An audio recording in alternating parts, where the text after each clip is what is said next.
Hey yo, what's good in the hood, Spidey fans? I'm back at it again, bringing you another review video.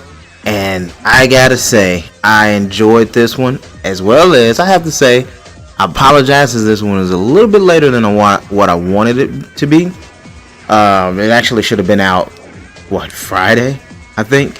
But I didn't get the chance to really work on it. I didn't really even get the chance to play the game that much. I had to work a lot. But I'm going to go ahead and get straight into the review because the last few days I've been playing this, and this game is phenomenal. Insomniac deserves a round of applause because just like another superhero game developer we know, they did a really good job. Don't get me wrong, it's not perfect, it's not without its faults, but they did a really good job. But I want to start with the story. Spider-Man, Marvel Spider-Man is probably the best Spider-Man video game I've ever played. I mean, all the characters, every single one of them are interesting. They're relevant. I don't want to spoil anything about the story, but it's more of an adult story than you would have thought it would have been. Don't get me wrong, you know, your kids can sit there and watch it, because my kids are watching me play this, and it's more just more adult than I thought it'd be. You know, just like a little things like, you know, a curse word every here and there lets you know that these characters are grown up and they're not kids. You know what I mean? So it's more of an adult story, like I said. Actually, it's more in line with how they do the Marvel movies thematically, and how they kind of drive the story with the characters in the movies. It's very similar to that. But what really drives the game story-wise is Spider-Man and Peter's relationships with other characters like MJ, Miles, Aunt May, and even Martin Lee. It's so much depth there, and you just kind of want to learn more because it seems like they really have known each other for years. There's so much history to be had, you know what I mean? Now, moving on. Gameplay in the Spider-Man game is actually almost perfect.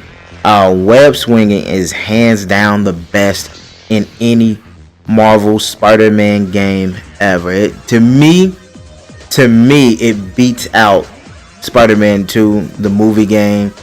It beats out Ultimate Spider-Man.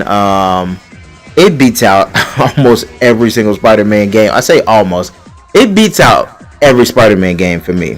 I hold Spider-Man 2 near and dear to my heart. I had so much fun playing that game growing up as a kid, but this actually trumps that a lot. I mean, web swinging, you literally never have to stop or lose momentum. You just keep going. Combat feels great. Quite possibly the best combat in the Spider-Man game as well. Suit abilities are great. They really stand out in this game. They feel extremely unique, and I think Insomniac handled it in a great way, having it where you can take suit abilities from one suit and add it to another at really any given time. That actually changes it up. It makes it feel unique and different from any other superhero game, as well as any other Spider-Man game. Gadgets feel natural to use, and they work in any situation, whether it's stealth or just in regular combat. And the stealth in the game actually is very well done. I mean, it's cool doing this as Spider-Man because, you know, Spider-Man is kind of considered to be like, if he was to be a spy, he'd be one of the best spies in the Marvel universe, because I mean, it's Spider-Man. The dude just crawls through vents and can be as quiet as possible and kind of just web you up in a corner and leave you passed out. But they did a really good job with the stealth, as well as utilizing Mary Jane and Miles Morales in the stealth portions of the game. They did a good job with that. And let's go ahead and move on to graphics. Now, this game has a little bit of a controversy because everybody's been saying that the game was downgraded, and there's obvious changes here and there. I will say this: I agree that there are obvious changes here and there. Certain scenes that were in either E3 or Gamescom or wherever they might have shown the game off, there are noticeable changes. but they aren't game breaking. Like when you compare it to Watch Dogs, that was a downgrade. They just made changes in this game, and I would say a lot of the changes look great. It looks really, really good. The game stands out, if you ask me, but this is actually one of the best Spider-Man games, best looking Spider-Man games I've ever played, and one of the best looking PS4 exclusive games to this day. I mean, Marvel Spider-Man game can actually give God of War and Uncharted 4 a run for its money. But moving on to replay value, after you finish the campaign, there's actually a lot of things you could do. There's side missions with their own self-contained stories that are actually really interesting and really fun to do. There are other side objectives like disarming bombs and helping your friend Harry Osborn out, as well as a variety of little petty crimes to stop. And not to mention that the DLC for Marvel Spider-Man is actually set to release next month. Well, actually, the next 3 DLCs are set to release like in the next 3 months. So yeah, the replay value with this game is very, very high. But just to do a quick little mention, the sound in this game is great. Every time you start to web swing, it gets that Sam Raimi music going, and it sounds really, really good. And it just kind of makes you want to keep web swinging throughout the game. Which brings me to my next point, my only real con, if you will. Like, I can't get over the fact that this game does not have a night and day cycle.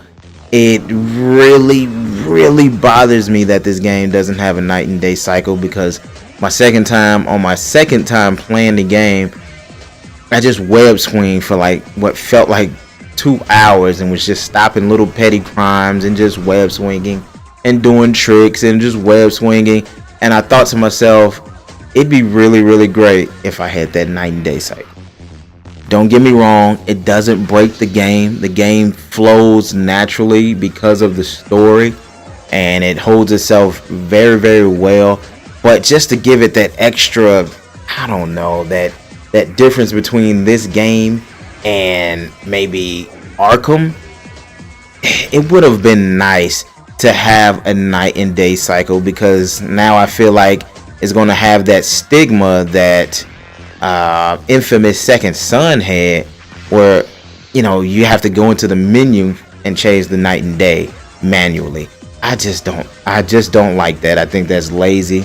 I think that's irresponsible to make a game this good and forget something that important. I mean, if they just looked at how Grand Theft Auto handled that, I think Grand Theft Auto 5 handled it the best, where, I mean, if you got here and the mission is supposed to be at nighttime and it's during the day when you got here, it just switched over for you. So it kind of fast forward time. But hopefully that won't be an issue in Marvel Spider-Man 2, because this game is that good, there will be a second game. But anyway, guys, let me know in the comments below if this review helped you, whether or not you were undecided. And if you did get the game, let me know if you like it. Like, how are you feeling about it? Is there anything that annoys you about it? Is there anything that you think they could have done better on? Is this, I mean, for you, is this the best Spider-Man game you have ever played and probably ever will play? Hit me up in the comments below. Like always, if you're new to the channel, go ahead and hit that subscribe, drop a like on the video, and I'm gonna let you guys know that if this video reaches 1,000 views, and 50 likes, I'm gonna pick somebody at random. Only the people in my comment section, of course, but I'm gonna pick a name at random, and you'll get you a free $10 PSN card. But that'll do with this video. As always, hit me up in the comments. I am out of here, guys. Peace. Is he strong? Listen, bud. He's got radioactive blood. Can he swing from a thread? Take a look overhead. Hey there goes the Spider-Man.